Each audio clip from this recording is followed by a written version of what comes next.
And I know it's hard for you to believe.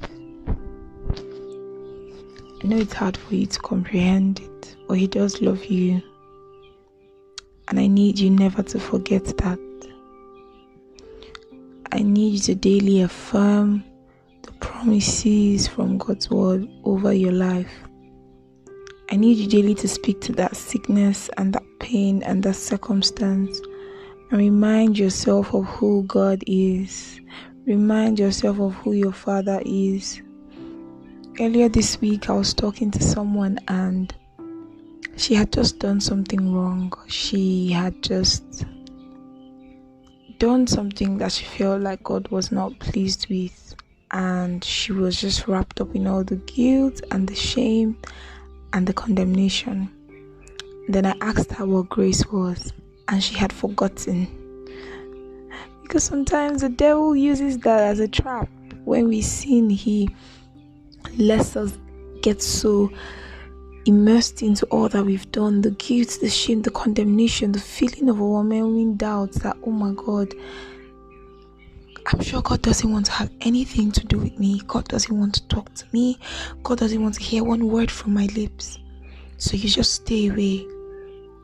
You walk away. You go so far from Him because you feel like, oh, my sin has separated me from God. My sin has created this big divide. He doesn't want me. Meanwhile, He's on the other side waiting with open arms. If you understand what grace is, you will know that it's unmerited favor. You don't deserve it. He should push you away. He should close the door on you. He should shove you out. He should kick you and say, oh there, you're no longer welcome in my kingdom or in my presence. But no. Grace says, come. Mercy says, no. I want you just the way you are. I want you to come back to me. My arms are open wide. I will receive you. Because even though sin has created a divide, my grace and mercy is more than enough. More than enough to cover for everything you have done wrong, you will do wrong, and you're about to do wrong. It is not the license for you to go having a sin spree, no. It is grace wide enough for you to understand how much He loves you, and that love compels you to live by the Spirit, not according to desires and the lusts of the flesh. So my dear, when you feel like you've erred, when you feel like you've walked so far away, when you feel like your sin is too great, what sin is great? What sin is great enough for Him not to handle? What sin is great enough for Him not to identify with? Please tell me if you find one. If you find one sin that this God has not forgiven, tell me if you find one. If you find one sin that is so big and His love cannot carry, His grace cannot forgive, tell me if you find one. So why do you sit at the other side and just say, He doesn't want me? I've done too much, I've gone too far. The truth is this: sin will cost you more than you want to pay. It will take you farther than you want to go. And yes, you may bear the consequences, but God's love forgives. So that even while bearing the consequences for your wrong action, His love and grace and mercy and protection is still there watching over you. He's still surrounding you. He's still with you. What kind of God is that? A merciful one. So today I bring God's word to you, to your ears, as a reminder, to remind you of the kind of God you serve, the one who is full of mercy, love, peace, and kindness, the one who doesn't judge us according to our past sins, the one who doesn't look at our track record and say, oh, you did these 2 sins yesterday, oh, so no grace and love for you today, oh, no sunshine for you today, oh, no food for you today, oh, I think I'll strike down a member of your family because you did this. No.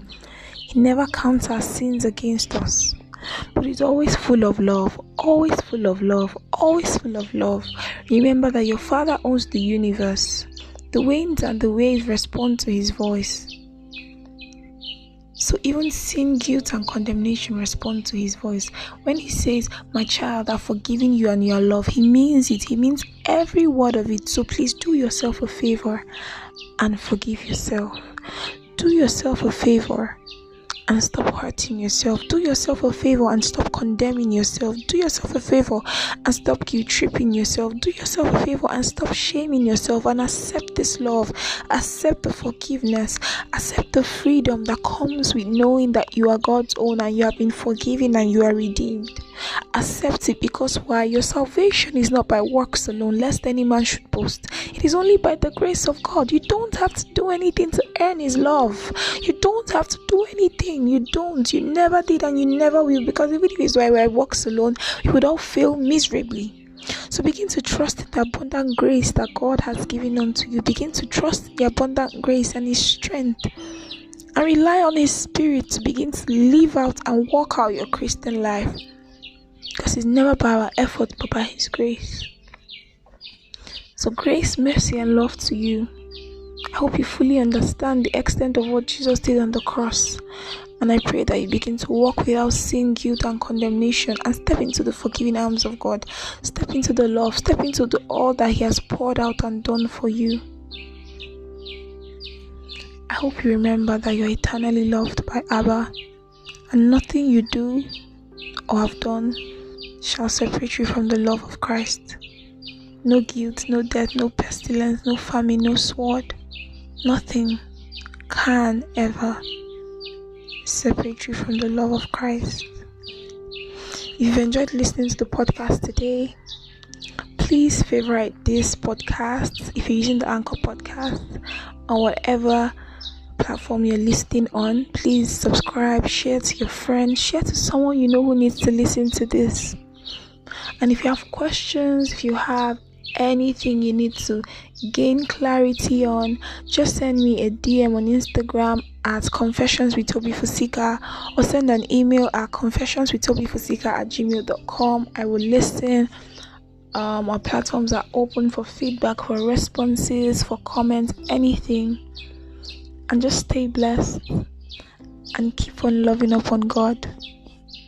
See you guys in my next episode. Bye.